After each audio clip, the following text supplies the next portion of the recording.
Good evening. Hey, welcome to Screen Crush. I'm Ryan Airy, with here as always with my manager Doug. Now, The Menu is by far one of the best films that 2022 had to offer. Well, not according to the Academy.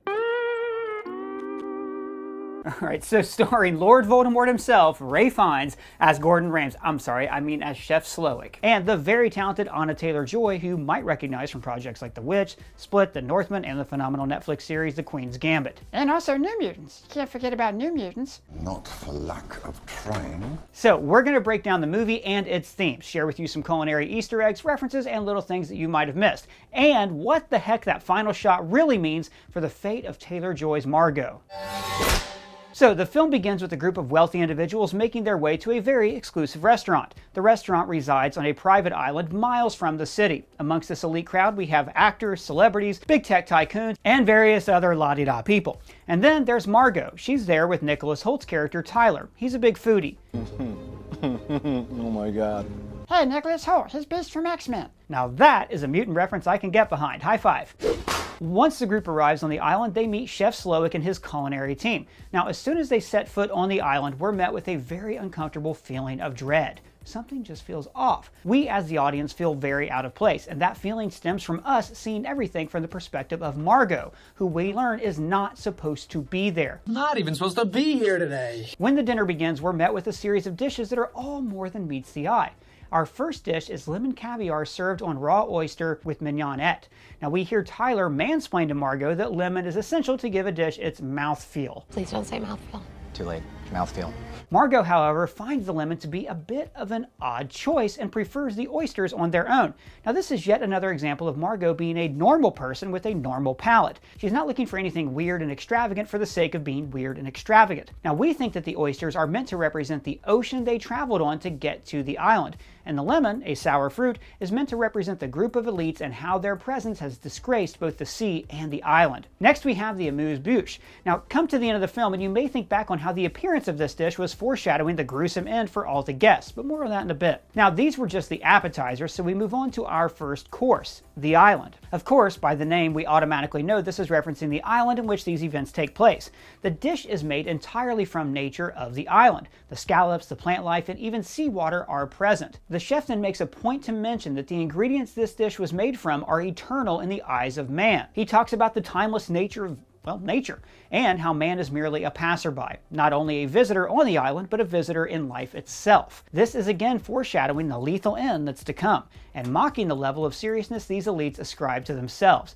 Next up, the breadless bread plate. I didn't get any bread. Just forget it, let it go. Now this second course is an empty plate served with sauces that you would dip bread in if you had any bread. Excuse me, I think you forgot my bread. The guest's response to this course perfectly represents the nonsensical views one might hold if they didn't have to worry about real-world struggles, such as rent, groceries, healthcare, and so on. So the chef mentions that the bread is the food of the common man, and that this special group of people is above a simplistic dish, such as bread. The chef is not genuinely complimenting them when he says this. He's really saying that if this group of people think themselves so superior, then why would they want commoner food? It is and has always been the food of the common man, but you, my dear guests, are not the common man, and so tonight you get no bread. Now this reminds me a lot of the phrase, let them eat cake. This was a propaganda phrase during the French Revolution that was supposedly said by Marie Antoinette. Upon hearing that there was no bread for the peasants to eat, she replied, well, let them eat cake. Now you could write a whole thesis paper on those 4 words and their greater meaning, but in short,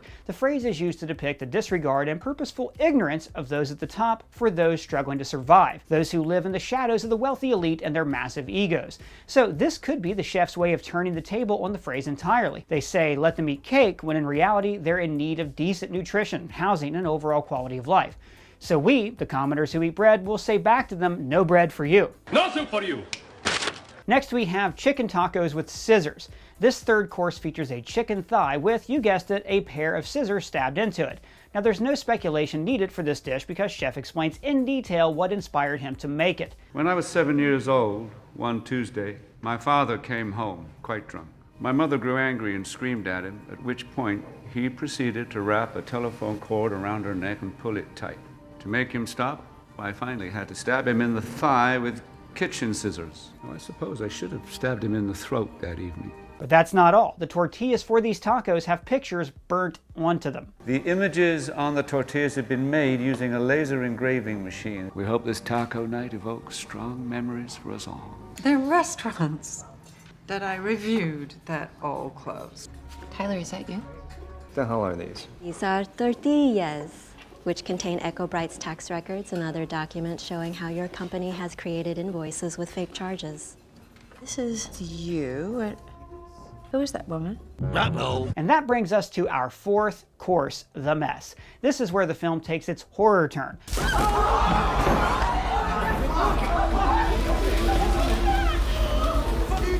Oh, I bet that made a mess. Oh, wait, that's why it's called the mess. Yeah, that's right. So this is likely meant to represent the fact that no matter how hard you work, there will always be an elite class of jerks who will point out that you're still not the best. Jeremy's goal, as he wrote in a heartfelt letter, was to work for me here at Hawthorne. Jeremy is talented, but he's not great.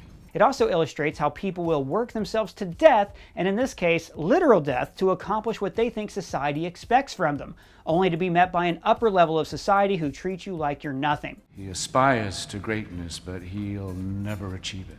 And even when all goes right and the food is perfect, there is no way to avoid the mess.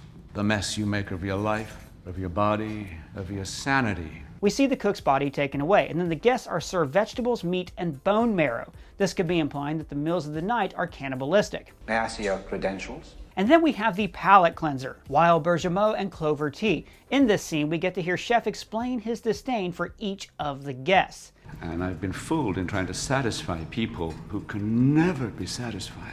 Our next course is man's folly. Now this scene showcases the cowardice of the men in particular. We now offer you the chance to escape. You'll be given a 45-second head start, at which point members of my staff will try and catch you. If they do catch... Okay. Now in this scene, we see that Tyler doesn't attempt to escape like the other men. But this is not because he's a noble guy. In fact, it's because he's more of a jerk than all the others. We soon find out that Tyler knew all along how this night would go. He knew all along that they would all die. Originally, Tyler's girlfriend was set to attend the dinner with him. Mr. Ledford and Miss Westervelt? Oh no, sorry, yeah, no, that was, it's not Miss change of plans, so Miss Westervelt, this is Miss. I'm Margot. But after she broke up with him, Tyler decided to hire Margot to go with him.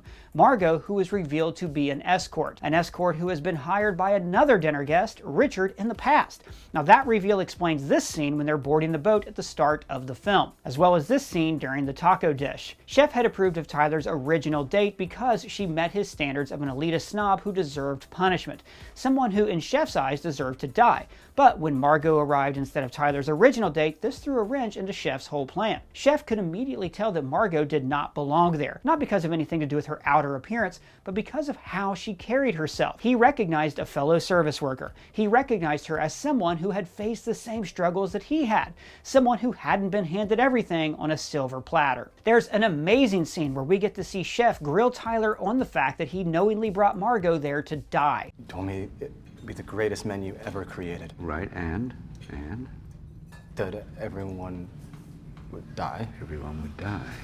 So you brought Margot. You hired her knowing she'd die. Tyler's willingness to hire an innocent person to come and die just so he could have this experience showcases the elite's disrespect for those they view as beneath them. More specifically, their disregard for those in the service industry. And that's really what this entire film is about. The exploitation of the working class by those people at the top, and how those in the top 10th of the 1% have managed to steal from everyone else in order to get there. I mean, there's a common misconception that if you just work harder, that you too can be a millionaire or a billionaire. This is because the working man is exploited by those people at the top. Every billionaire became a billionaire because they didn't pay their workforce what they truly deserve. Hey, are we gonna cover the new Transformers movie? Yeah, probably. I love Transformers movies. High five.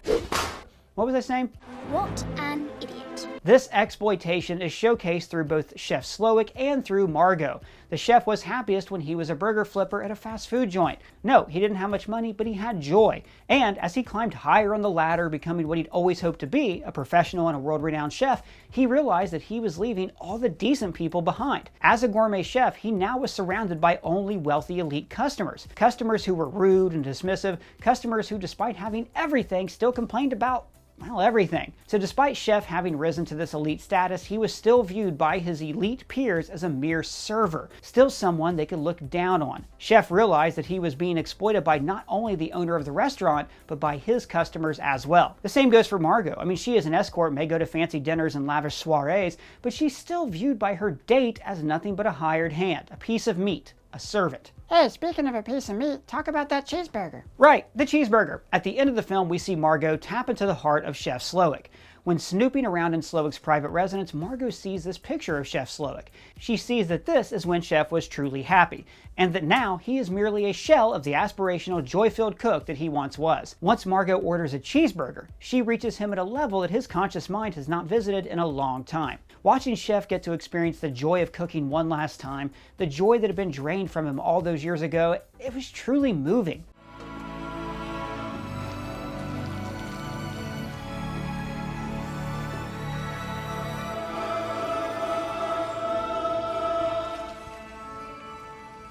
Now that is a cheeseburger. Yeah, that is a cheeseburger. Can I get the rest to go?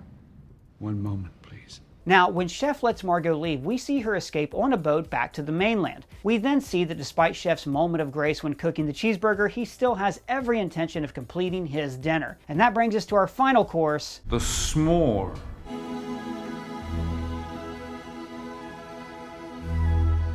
Now, when we see the restaurant explode as Margot is escaping on the boat, we see her bite into her cheeseburger to go. And if you listen closely, you can hear Chef's infamous clap.